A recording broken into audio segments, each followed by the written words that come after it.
লোপাট তো প্রথম দিন থেকেই করেছে, লোপাট তো প্রথম দিন থেকেই করেছে।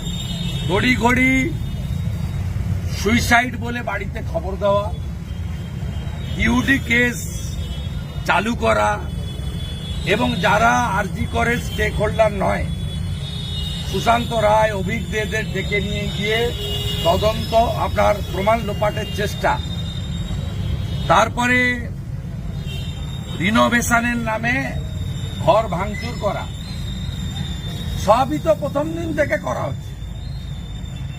আমি প্রশ্ন করতে চাই, পানিহাটির যে শ্মশানে দাহ করা হয়েছে আমাদের বোনকে, সেই শ্মশানের যে ক্রিমেশন কস্ট তার বাড়ির লোক দেয়নি, কে দিল?